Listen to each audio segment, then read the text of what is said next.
Welcome to the table, everyone. Thanks for joining us tonight. Welcome to the Will and Dave Show.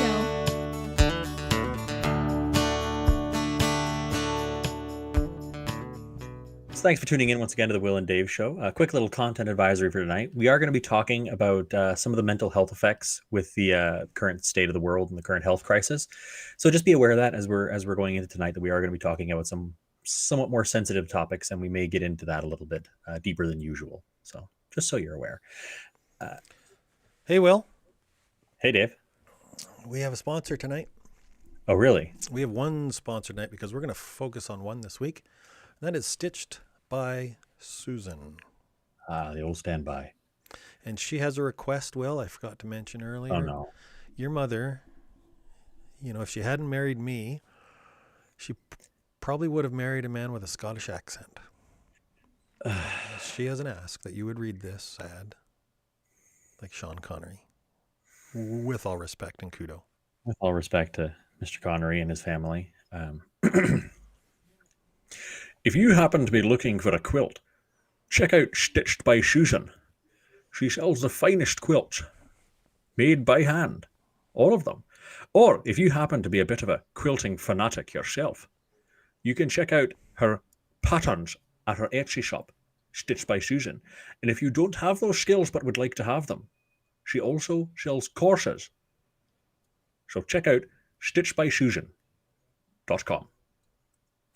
Not my best. Not my best. I owe you. If your mother doesn't owe you, I owe you. As a bit of a backstory here, folks, we were... Okay, I have to add that to the broadcast, Will. I think your mom's in love with you. We were before the show, and we were doing our run-through of the show, and William was doing it as Matthew McConaughey. And I said, I bet if I asked Mom, she'd like to have over the ad run in Matthew McConaughey voice. I'm sensing a running gag now. I'm thinking so. I'm okay with this. It's been a week, Will. It is, yeah, it's been a week. It's been a week. I'm going to be really happy to talk about somebody else's mental health, because maybe I can get some counseling from Anne for my mental health, because I think I might need it this week. Yeah. It's a bit of. I did forget to do the intro. So our expert they're going to be talking to today is Anne Dickout from Door of Hope Guidance. And she's going to be here to talk about some of the effects of the current global health crisis on our mental health, and as she's seen it in her industry, as she has over 35 years of experience in the counseling and mental health field, both inside the church and in a more secular setting. And so we're really hoping to tap into her extensive knowledge base tonight. Why, hello, Anne. Hi. Hello. Wait, I'm not Anne. Welcome to the Will and Dave Show, live on YouTube. It's good to be here. I'm honored to be here. Well, don't say that yet. Yeah. Don't the show's over before you say things like that. So I have a bit of a story to tell, and I was going to wait till a little bit later, but I'm going to do it now because I just want to get it out of the way, because it's from a painful point in my youth. Many years ago, I lived with you. I think I was 8 or 9 years old, which is many, many moons ago. And I decided to run away. I have no idea why. Maybe I didn't like the popcorn. I don't know. And so I'm running away, and we lived in the middle of nowhere. And I don't know where I was going to run to, but I was running away. And I got about half a mile from the house. And there you were, sitting on a stump on the side of the road saying, where are you going, Dave? The Lord told me you were going somewhere. And so now as a parent, I kind of call baloney. I think you were just smarter than I was. But I will never forget. I do remember those years fondly.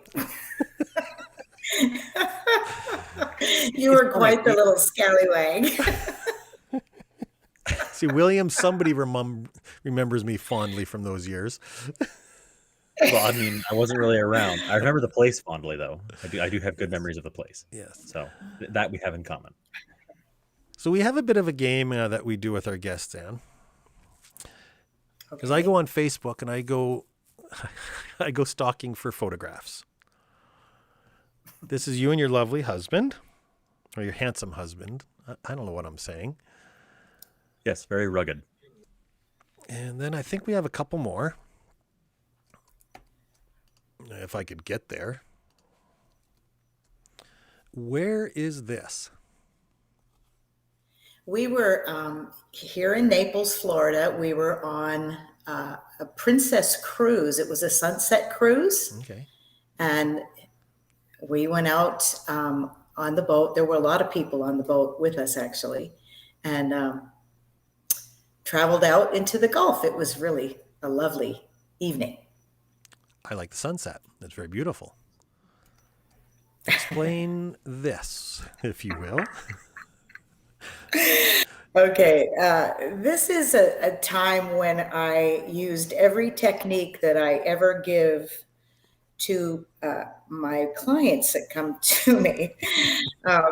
My daughter decided that we went to Tennessee to visit her, and she told us that when we arrived in the evening, the next morning at 8:00, we were going to go on a zip line. Well, I had never been on a zip line, so I had no idea what we were getting ourselves into. And I thought a zip line, was something like 5 feet over the ground and you kind of slid, Right. Well, we ended up getting all harnessed up. And I'm thinking, good grief, what is this? And so then we get in this vehicle and we start climbing up this mountain. And I'm saying, Dara, are you kidding? Well, this was just kidding. last year.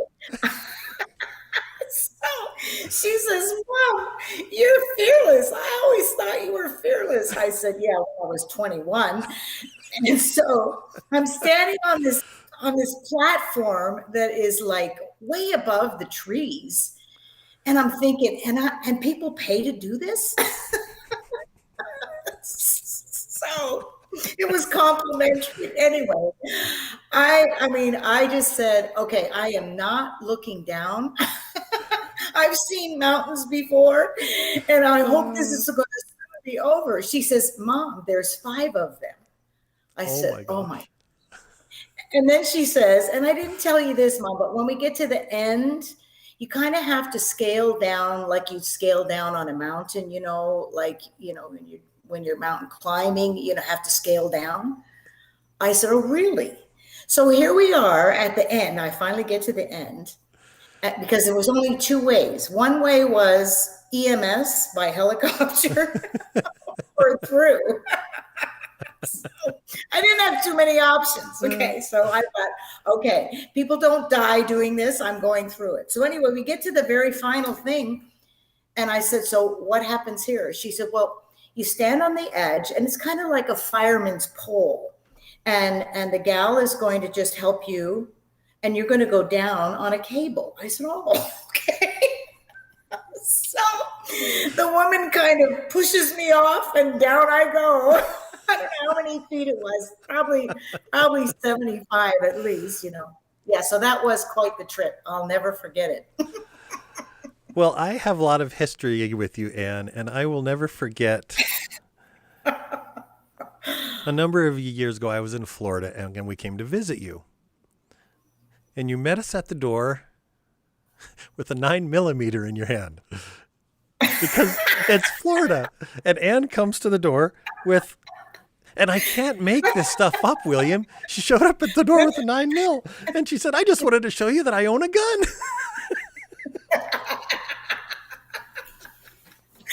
Oh, my word. You just hit the triple whammy. I am afraid of open water, heights, and firearms. So this is great. Well, this will make you laugh because just today, I heard somebody in the back of our property shooting guns off, so I said to Dan, hey, come on, we got to go meet these people. He goes, no. I said, sure, it's a good time. They're out there. So I get to the back of the property. The guy is shooting his gun. And so I put my fingers up to my lips and I whistled. See, I'm also salty about that because I can't do that. I can't do it. So anyway, the guy stops. I practiced it for many years when I was in primary school. Oh my God, anyway, Sean Connery. it's really come in handy over the years. It truly has. So That's anyway, he comes over and I said hello to him. I said, I have a Glock. I really would need to have a gun range like you've got. Would you mind if I came over and practice shooting in your backyard? Dan is just about to choke. And the guy says, sure, it'd be great. So that's in our future. Beautiful. oh The man. wonders of community. Remind me to come to you when I need counseling, Ann, because I think if you couldn't help me, you just put me out of my misery. It'd all be good. It would end well either way. Oh, good my Lord. word. On that note, why do we transition? You're just saying something slightly more somber. I don't know how to transition from that to the state of the world that we're in, but it's good because laughter is the best medicine there, so they tell me. And it probably is good to enter into or to go into a conversation as somber as mental health with a little bit of laughter, because it is not it just isn't a happy topic, and it isn't an easy topic, is it, Ann? Right. And I don't know how else to transition. Okay, so people are experiencing all kinds of things. I think that in Florida, it's a little bit easier than it is in other places because of the weather that we experience in Florida. So to be outside is easy. Church for us has continued. Social distancing. We had probably 1,800 people last weekend in our church service. So I think that's a little bit different than what's happening in Canada and in larger areas. So we're really fortunate. We have orchestra playing in the church. We're kind of distanced, but able to do music. We have choir. It's not the same amount of people as we normally have. Normally, we would have probably about 110 or 120 people in our choir loft. But right now, no, not that many at all, just because people are reluctant. Right. But we're social distancing in that you've got 3 seats between your family unit and another family unit. Right. 6 feet in front is the row, 6 feet in back is the next row. So very, very safe. People wear masks, some don't. It's not mandatory. But with regard to mental health, it's just people were afraid, especially at the very beginning. We didn't know much about the virus. We didn't know how it was really, how contagious it was. I think that over time we've seen how it's important to protect yourself, to wash your hands, to do all the things that they've been telling us to do. But I think in many ways it's isolated people where they're locked in their homes and with no real outlet, where there's not activities for people to put their minds onto. So that's been very difficult. And when you're isolated in your home, you have interrelating problems. So you have people who the intensity in the home is significant. They're arguing, they're debating, they're fighting, they're afraid, they're any friction that was already in a home is only going to be exacerbated because they can't get away from each other. You can't, go out for a drive or a walk or go see your mom or anything like that because there's nowhere to go. Yes. Then there's been people, of course, who have lost their jobs. Then you have a whole different level of fear and anxiety because now I've got rent that's due or a mortgage that's due and I don't have any income. And most people don't have the dollars to hold them for 3 months, much less a year. So that has been extremely difficult. Now, when I look at my own counseling situation, we have people who who have come that have marriage issues, like they're in one another's spaces, and so they don't really know how to communicate properly. Some have decided their marriage is about to dissolve. Um, a lot of different things. And you have young people who are also looking at they're not going to graduate from school like they normally would. They're doing online learning. The stress of all of that, their whole regime that they would normally do, all of the things that would occupy them. Now they're have access to faced sports. one another. Yeah, have access to close contact with their friends, sports, or even just just getting away from things. There's no escape or outlet from it. They're just kind of stuck dealing with it. Where is that in relationship in the homeless, in those who are the I don't know how to say this, the less fortunate? So the homeless or those in poverty, has it hit them any harder? Is it easier because there are more social services, or what has happened in that that area of society, Anne? Well, we have a homeless shelter that's a 110 bed homeless shelter in our town. And they have gone from church to church.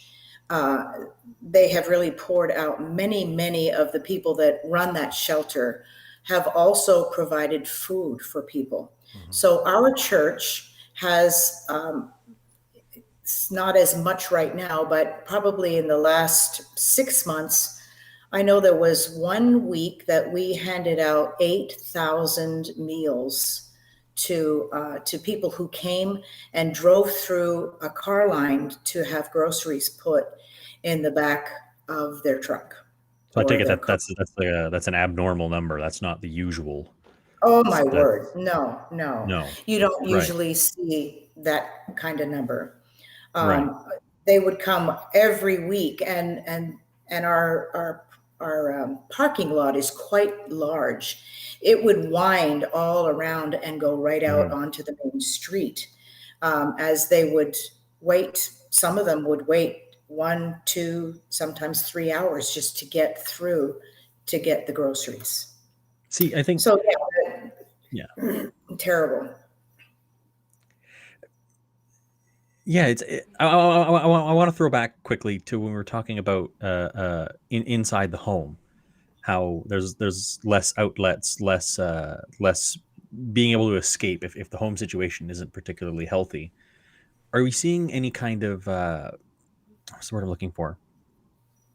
Adjustment in how people are trying to manage their emotions? Like you have, just as a random example, say you have a teenager who's in a home where their parents don't get along or something like that. Is the teenager, obviously they're going to be having a harder time because they can't, there's no escapism. There's no relief from a dicey home environment like that. Are they, I can't think of the word is, are they digging into how to deal with that more, or are they just suffering more? Like, is there a, Some are doing well. Some of them are doing okay, but others are not doing well. I've had people come to my office, young people who are cutting, who are depressed, who are fearful, afraid that their parents are going to die should they catch it. Some who have come where maybe their grandparent passed, and they're afraid that they're going to catch it too, and what's it going to be like. So a lot of fear around that. What my role actually has been is to teach those who come to me about the sequence of thought. So the sequence of thought goes like this. Not every thought that comes into my head belongs to me. The only thoughts that belong to me are the ones that I accept as true. If I accept a thought as true, whether it's true or blatant error, it will become true for me because I will embrace it and I will take it as my own. So my teaching would be to be very picky about what I accept as true. So when we look at people who are radical, particularly the people who were involved with 9/11, they bought into concepts that were not true to such a degree that they marinated in those concepts. They bought into those concepts to where they denied their very own existence. And on 9/11, they thought what they did was the right thing to do. These were not stupid people. These were people who learned how to fly planes, learned how to organize crime. So that tells me that you and I can buy into concepts about ourselves, about the family that we're living with, about the worldview that we have that may or may not be true. But if I accept it as true and it's error, I may not blow myself up over it, but I could wreck my life on an installment plan, little bit by little bit by little bit, right? Right. So, I want to go back. I want to ask you a question because I love that phrase. I want to wreck my life on an installment plan. I think that if anyone has a takeaway line from tonight, would you delve into that a little bit? Because it's a capsule that I think it's easy to remember. How do we ruin our lives? So what would the installment plan? Okay, so the installment plan would go like this. I think, and then I feel, and then I behave. Okay, so there's three. Let me see if I can get this in front of the camera right. Okay, so I think, I feel, and I behave. It's A, B, C. It's not CBA, it's not BCA, it's A, B, C.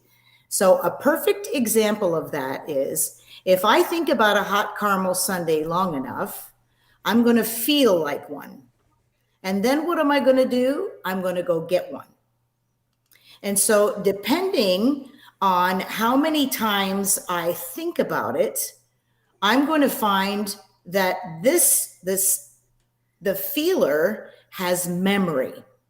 So because the feeler has memory, it tells me that that's a good idea. And so then pretty soon I'm going to go do it. And depending on how many times I've gone there and depending on how strong that memory is, I'm either going to get that caramel sundae this afternoon or tomorrow or a week from now or maybe sometime in the future.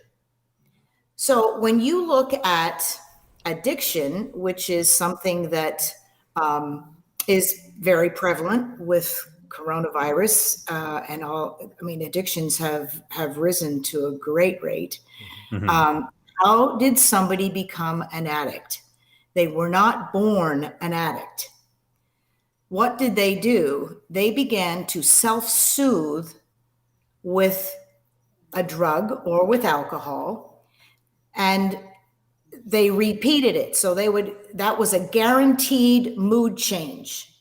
So they kept going to it, repeated it. Pretty soon the memory is so strong that you don't even realize you're thinking about it and you have impulse control because you're already going for it. And so how does an addict become an addict? One drink or one drug at a time, and they wake up one day and it has them and they don't have it. And so over time, we're talking, and the installment plan it's over time. Every time you do that, it just the nickel in the slot. Gotcha. That's exactly right. So that's why it's so important that we realize that when we allow toxic thoughts, they're going to produce toxic emotions. So my little tree illustration Which is one would good. you like? Well, I'm going to show it to you here. Nope. Nope. No, the other one. That one. Fear tree or the And love you tree? want the first one. Okay. The love tree. Love tree first. Okay. There we go. Okay, so whenever we think or we build thought in our mind, Dr. Caroline Leaf talks about that we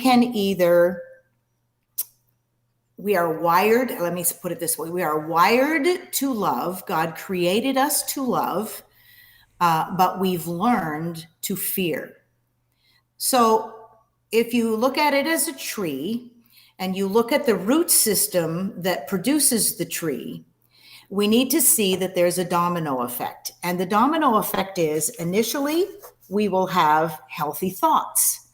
Healthy thoughts produce healthy emotions. Healthy emotions produce healthy words. Healthy words produce healthy choices. Healthy choices produce healthy dreams about what the tomorrows are going to look like. Healthy seeds will be the next domino effect. And those are seeds that we accept as thoughts in our own mind and seeds that we sow in the minds of others. And that will produce healthy faith, and then healthy love. Then that healthy love will not be a taking love, but a giving love. Then healthy touch, where we're able to reach outside of ourselves and support people. Then healthy health and healthy schedules. This is like a domino effect that produces a tree. And in the tree is fruit. So kindness, patience, peace, joy, goodness, faithfulness, gentleness, and self-control. So when you look at the root system and you see what it produces, we have to know that because we're wired to love, you cannot have love and fear occupying the same space. Mm-hmm. They're not able to coexist. So we have to look then at the fear tree. The Bible says that as a man thinks in his heart, so is he. Thought is very powerful. So if we look at the fear tree and we look at the root system, it has the same root words, however, they're toxic. So toxic thoughts produce toxic emotions, which produce toxic words, which produce toxic choices, which produce toxic dreams about what the tomorrows are going to look like, which produces toxic seeds. So the words that I say and the words that I accept as true, which produces toxic faith. We don't have ourselves rooted and grounded on a solid foundation, which produces toxic love, where we're taking, what about me? Why aren't you doing this for me? It becomes very toxic. Then toxic touch, which again takes. Then toxic seriousness, which the seriousness is oftentimes depression, anxiety, that kind of thing, which produces toxic health and which produces toxic schedules. And the toxic schedules could look like delving into work, where we become a workaholic, or just being totally lazy and doing nothing. That root system produces the tree. And comparing the trees, this tree has no foliage on it. And if you look at the bottom area, what do we have? On the left, we have learning disabilities because our thoughts affect us as human beings. So when you look at that, you've got ADD, ADHD, anxiety issues. You look on the right side, you've got general anxiety disorders, obsessive compulsive disorders, post-traumatic stress disorders, panic, phobia, that kind of thing. All of those are anxiety established and driven. If we don't make adjustments on that level, the tree continues to grow. And in the next level, you'll see on the left, addiction issues, alcohol, drugs, pornography, eating disorders, shopaholic, whatever is a habitual destructive cycle that shows up there.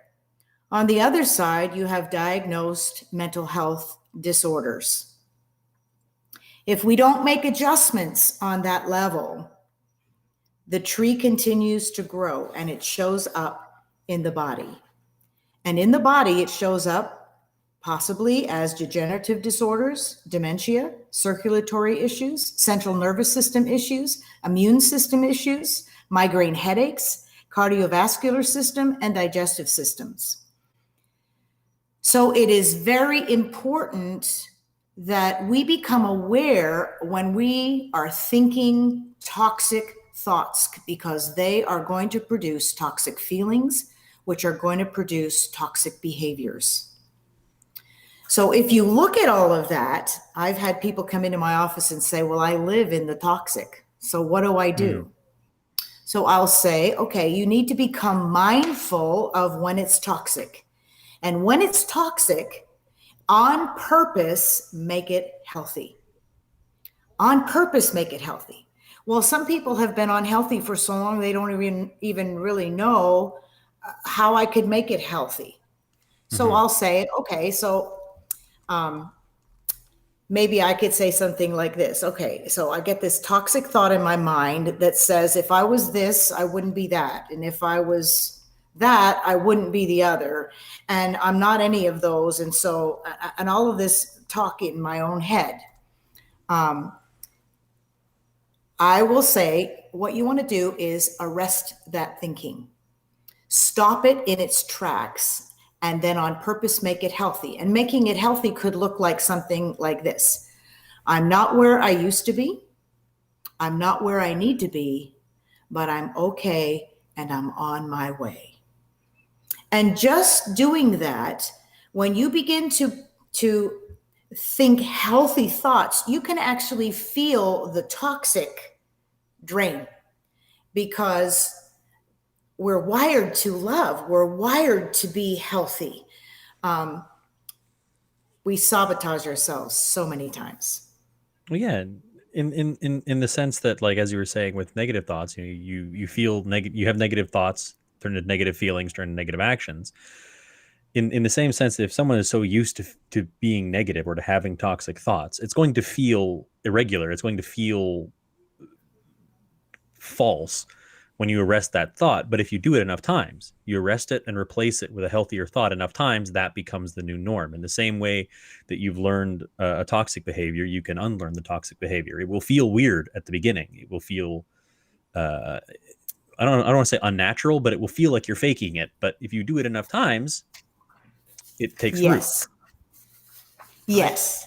Absolutely. I can relate to that, because I've been saying it to Susan for years. If she will say that I'm handsome enough times, it'll come true and it won't feel as odd. Well, I'm not sure if that's supported by science, Dave. Is that not the way that works? Because I'm pretty sure if she says it often enough, it'll come true. I want to come back. I just had to interject that. I'm sorry, folks. I can't stay serious very long. For real world examples in a marriage, and this is one thing I know, I was looking at stats this afternoon in preparation for the show, and marriages are taking a hammering right now in COVID. Yeah. In this environment of being home all the time. If you're in a relationship and you are, and I'm aware and my partner is not, or my partner's aware and I'm not aware of the toxicity, what do we do if we're aware and they're not? If one party is aware and the other one isn't. Okay, I'm going to say this. Marriage is the perfect environment to show up how selfish we are as human beings. Guilty as charged. Okay. I did tell you to talk about me. So it's really important that, in my relationship with my husband, for example, I mean, I can't remember when when we were intense or had an argument that got out of hand. I can't remember ever happening. But the reason is because I love him and he loves me. We don't reduce ourselves to dysfunction in order to communicate with each other. Right. That is so important because our words are containers of power. We need to use them very carefully because they will either tear down or build up. They'll either enhance or destroy. And so what we want to do is we want to interrelate in a way that is going to bring some kind of bending. So sometimes in a marriage, we can become very resistant. When we're resistant to each other and we haven't learned how to flex, I kind of find that now as I'm getting a little older, if I don't keep moving and flexing, I get stiff.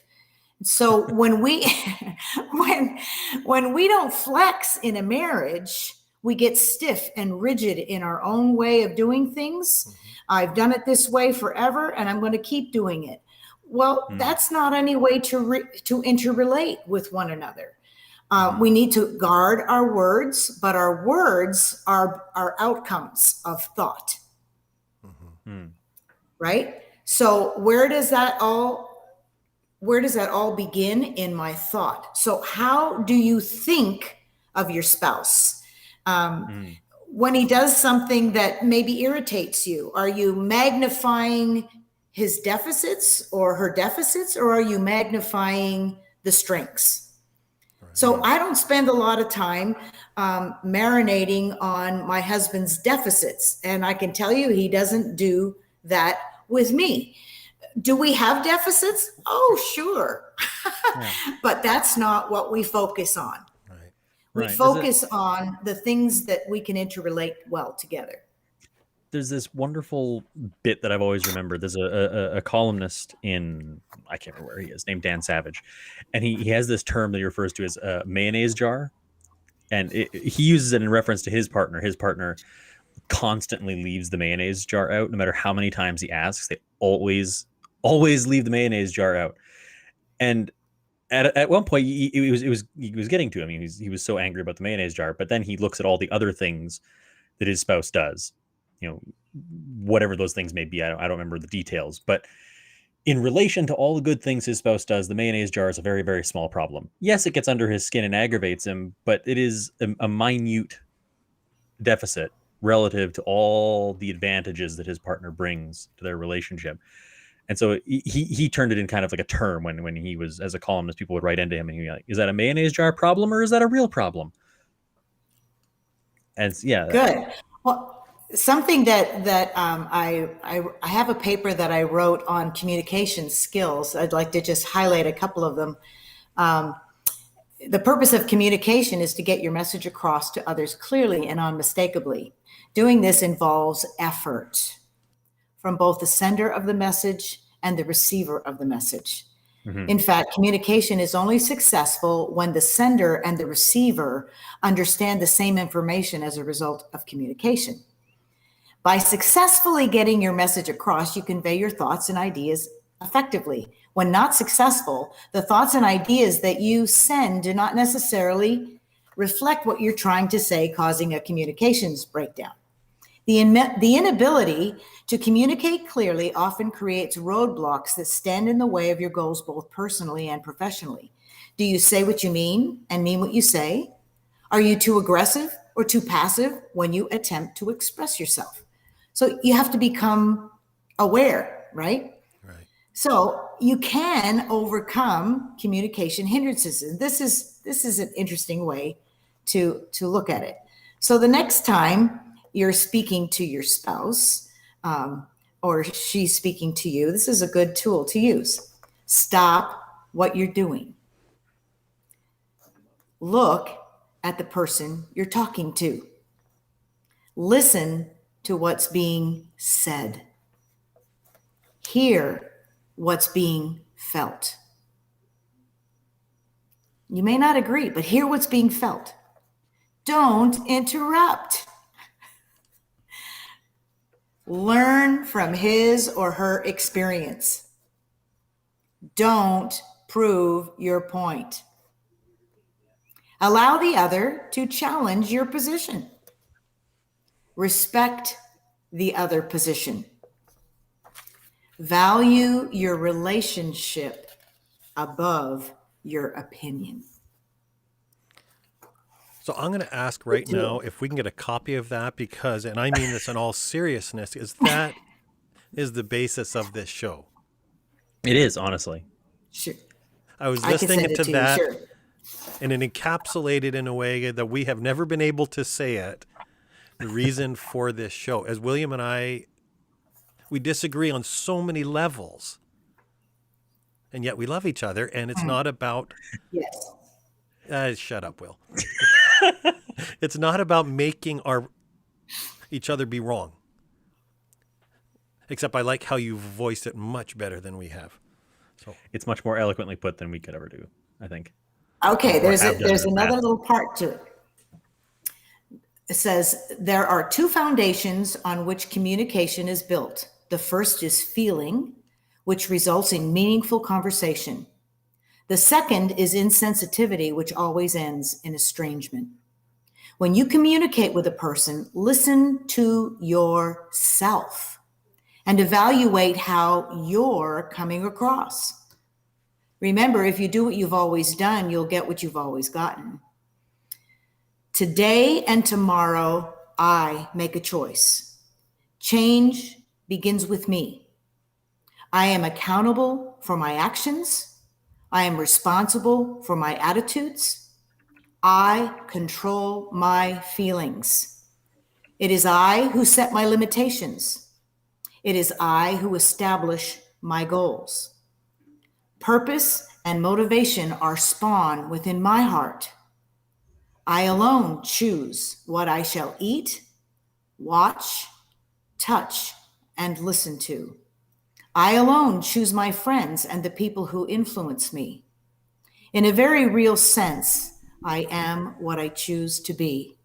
With God's help, today and tomorrow will be filled with purpose.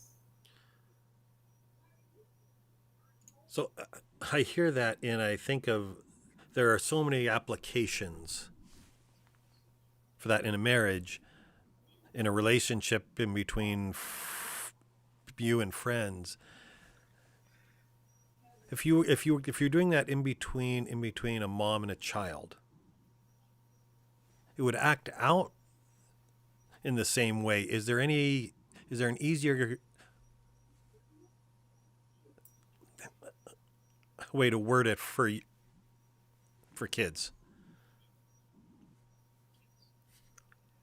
Is that making any sense? Now, you sort of broke up a little bit, so I didn't quite catch that. Is there a way to make, like, we as full-fledged adults are getting that statement? Is there a way to break it down and make it more digestible for, say, a kid or a youth? Not that we have a lot of young listeners, surprised but if how we did. you would be surprised at how children understand what I've just written. Interesting.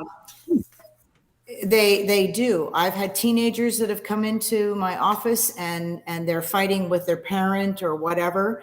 And we begin to establish things that are simple. So I would expound on it. But, when you think about it, a contractor uses absolute standards to measure by. Mm-hmm. Those absolute standards are the square, the plumb line, the measuring tape, the level. He may know all about those standards, but if he doesn't utilize those standards, they are of no value to him. Mm-hmm. He may build something that looks like a house if he only guesstimates if it's level, if he only guesstimates what's 12 inches. But when the storms of life come along, the house is going to dissolve very quickly because the floors aren't level, the windows aren't square, and sometimes you find houses that are built like that.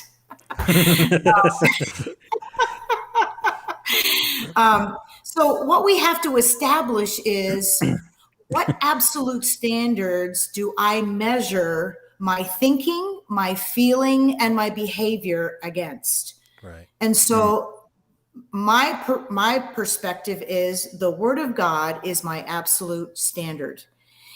If I don't measure my life up against the Word of God, I'm going to build something, but it's not going to hold up under the storms of life. And so to me, it is so vital that we are established on solid ground. When we think of morality and we think of right and wrong, those standards were established in the Word of God. The farther that a society gets away from God, the more corrupt it becomes. And we're seeing that. So I find it super interesting throughout this whole conversation with you. So for those who don't know the show or you yourself, Anne, I myself am not religious, but I find it super not just interesting, but enthralling how my wife, who works in she's a social worker, and her approach to mental health and mental health treatment, and your approach to mental health treatment, while you have different avenues, where yours, in our conversation here is coming at it through a biblical standpoint, and hers is coming at it from a secular standpoint, a lot of the conclusions are incredibly similar. And I find that so,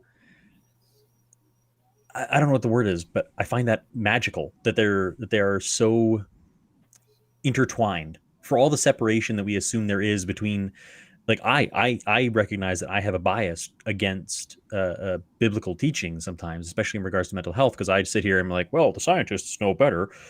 But in reality, you're reaching for a lot of the same conclusions. You're getting there maybe through a different path, but it's, I find that really amazing to find how closely intertwined those paths toward a happier, healthier mental state is.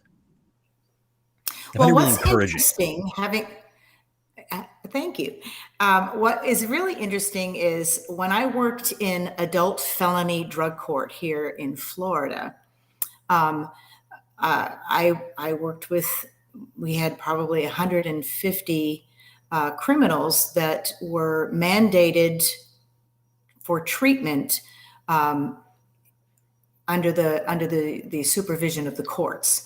What had happened was they had committed crimes to fund their drug addiction, and had sentences. Some of them had restitution of $10,000. Others had jail sentences that were up to 10 years.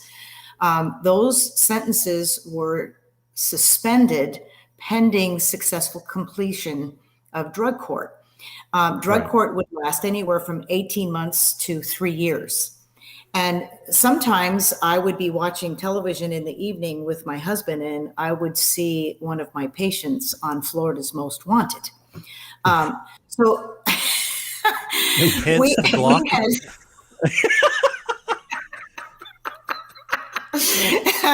Right.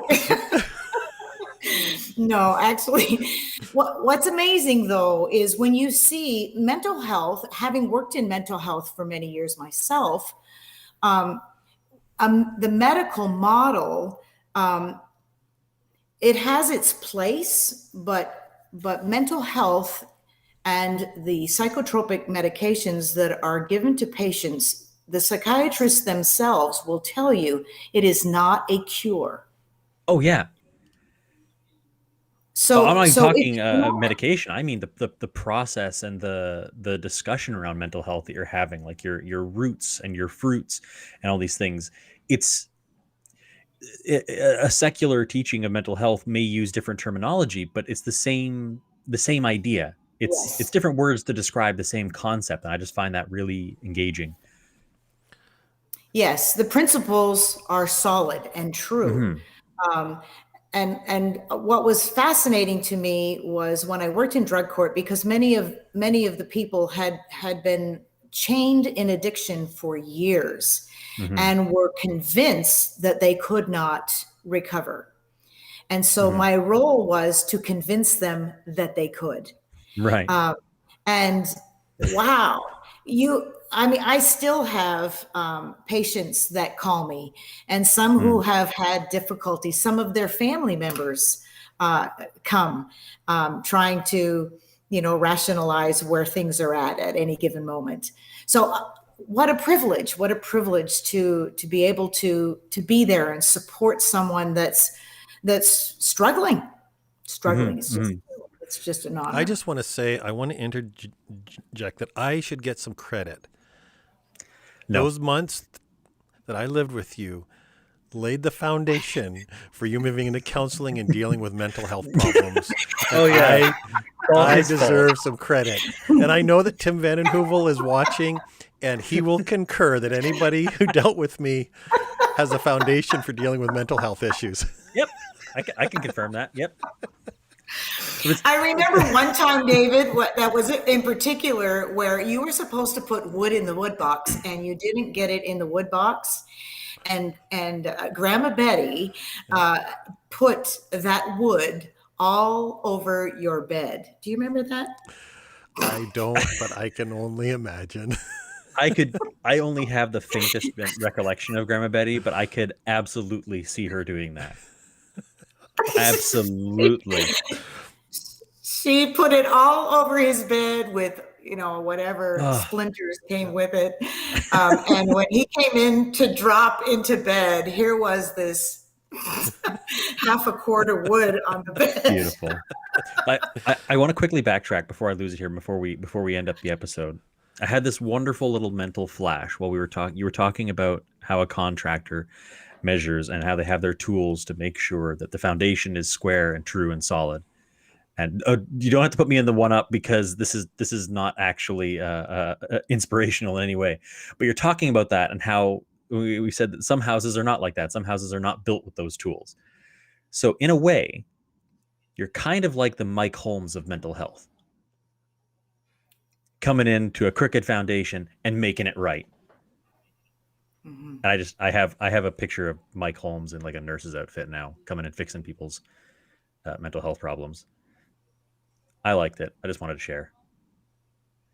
Well, that's very good, because we had a situation in our house that we're living in presently that would show this.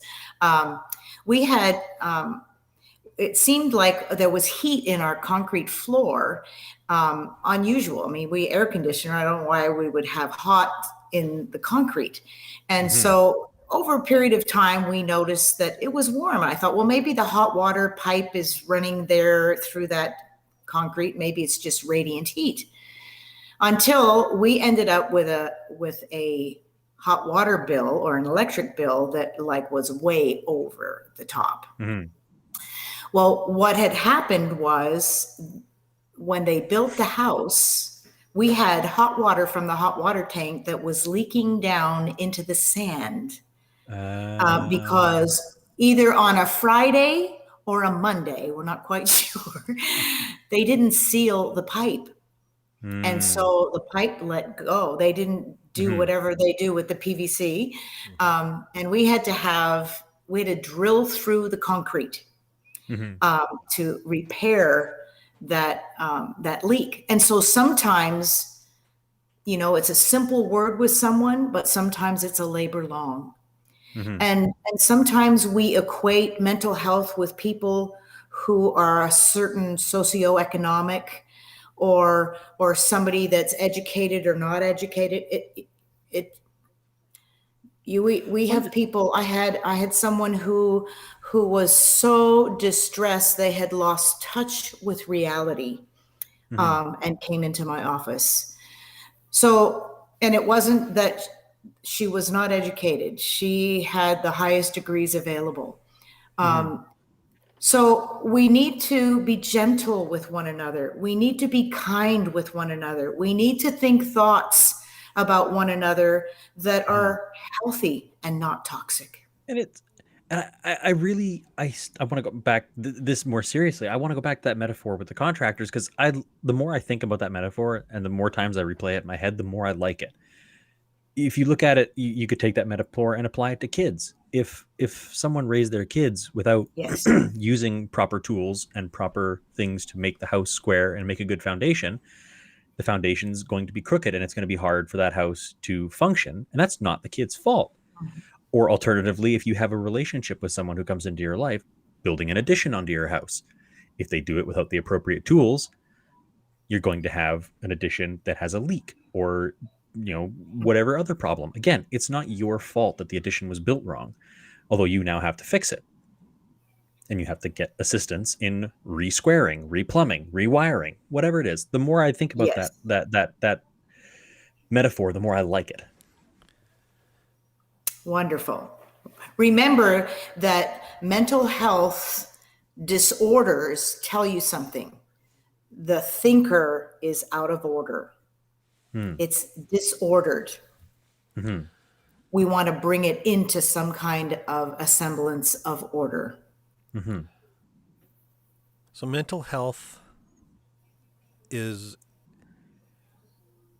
an amazing. It's such a huge topic, and we could be here all night. And we sort of have to wrap up because we're bumping up on the hour. It is, if I hear you right, and again, I like the analogy of the installment plan. I love that for a takeaway. And the phrase I'll add it on the screen again, that our words are containers of power. I think that's an amazing, just a nugget. And for our headline, I think I'm going to use Anne is the Mike Holmes of mental health, as I think it paints a picture, and it's a good picture. And again, I'm not even joking. I think our whole idea of the home and how it's built is so important, and yet huge issues in the home are fixable. Yeah. And sometimes you don't have the knowledge to fix it, which is why you call a Mike Holmes. You call in a professional who knows how to fix it and who can help you work through the process of fixing it. I mean, it's not a perfect analogy, but it's there. You can't always do it on your own. If Mike Holmes had a Glock, he would be and Dickout. Oh, that's too funny. Well, Anne, thank you very much for joining us and our very irreverent Will and Dave show. It always is a pleasure. I don't see you nearly as often as I should, and I have thoroughly appreciated this. There's a thank you, Anne, from Nancy Mercier, who was watching, and she appreciated it. And Wonderful. so we just want to say Hello to Nancy. yes. We It's just not want to every say day I get in front of a camera with Dave and I feel like I've actually learned something, but today is one of those days, and it's not his fault. It's yours. Well, good. Good. So on that note, folks, we're going to wrap up and say goodnight for one more Saturday night. William, Yep. would you have anything to say to our folks before we quit? Stay safe, don't die. See you all. Have a great week.